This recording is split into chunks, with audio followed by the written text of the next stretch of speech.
বাঙালি হোক বা অবাঙালি, mixed veg বা নবরত্ন কোরমা সবার বাড়িরই হয়তো মেনুতে কখনো না কখনো হয়েইছে। আমার মনে পড়ে আমি ছোটোবেলায় কোনো বিয়ে বাড়িতে এই রেসিপিটা খেয়েছিলাম। খুব পাওয়ার দরকার নেই যে বিয়ে বাড়ি নেই সামনে, তাতে কি এখন আর এমনিও এইসব কেউ বানায় না বিয়ে বাড়িতে, বাড়িতে বানিয়ে ফেলো না। সেরকমই রেসিপি শেয়ার করব আজকে। প্রথমে বাড়িতে যা যা সবজি থাকবে সেইগুলো ছোট ছোট করে একই সাইজে কেটে নেওয়ার চেষ্টা করবে। একটু এদিক ওদিক হলে কোনো সমস্যা নেই। আর মনে রাখবে যত সবজি তত টেস্ট। আর এইটা হচ্ছে ম্যাজিক পেস্ট।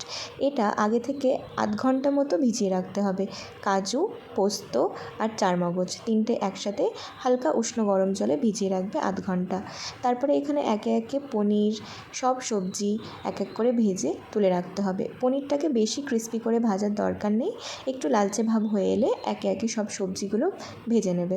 আমি এখানে ফুলকপিটা আগে ভাপিয়ে জল ঝরিয়ে তারপরে ভেজেছি। তেলের অ্যামাউন্ট দেখে ভয় পেয়ে যেও না, এই তেলেই পুরো রান্নাটা হবে, তো বেশি করেই তেল নেওয়া হয়েছিল। প্রথমেই তারপর তেলে ফোড়ন দিয়ে নেব তেজপাতা, শুকনো লঙ্কা, এলাচ, তার সাথে পেঁয়াজটাও আমি এখানে অ্যাড করেছি। এটা অনেকেই পুরোপুরি নিরামিষ বানানোর চেষ্টা করে, তো পেঁয়াজটা অনেকে স্কিপ করে, আমি এখানে পেঁয়াজটা অ্যাড করেছিলাম। বাড়িতে যদি সবজি শুকিয়ে যাচ্ছে তাহলে এই রেসিপিটা না ট্রাই করা মাস্ট, কারণ আই ক্যান গ্যারেন্টি যে সব সবজি শেষ হয়ে যাবে। হ্যাঁ, সবজি দেখে নাক শীতকালে কিন্তু হবে না। সব সবজি অ্যাড করার পরে সামান্য ঘি, আদা বাটা আর টমেটোটা আমি লাস্টে অ্যাড করেছি, যাতে টমেটোটা ভালো করে পরে কষে যায়। এবার আমরা যে ম্যাজিক পেস্টটা বানিয়ে রেখেছিলাম সেটাকে আমরা অ্যাড করে দেব। Trust me, this paste is the real game changer. এটা দেওয়ার পরেই একটা সুন্দর ফ্রেগরেন্সও আসে রান্নাতে, আর ক্রিমি টেক্সচার অ্যাড হয়। এর জন্য হচ্ছে আমরা ফ্রেশ ক্রিমও ইউজ করতে পারি, বাট যেহেতু আমি এখানে কাজু বাদাম বাটা ইউজ করেছি তাই আমি আর ফ্রেশ ক্রিমটা অ্যাড করিনি।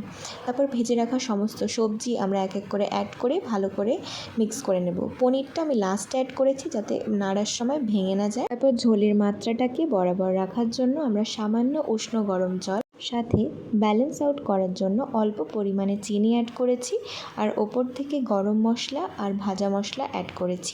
ভাজা মশলার জন্য শুকনো খোলায় জিরেটাকে ভালো করে রোস্ট করে গ্রাইন্ড করে নিলেই ভাজা মশলা রেডি হয়ে যাবে। ভাজা মশলা, গরম মশলা আর শেষে 1 চামচ ঘি অ্যাড করে আমরা আরেকটু কিছুক্ষণ ঢাকা দিয়ে রাখবো, তাতে ফ্লেভার আর ফ্রেগ্রেন্স দুটোই খুব সুন্দর আসে। তো এভাবেই রেডি হয়ে যাবে একটা অতুলনীয় মিক্সড ভেজ বা নবরত্ন কোরমা রেসিপি। এই রেসিপিটা দিয়ে আমিষ ছাড়াই এক থালা ভাত কিন্তু অনায়াসে শেষ করা যায়।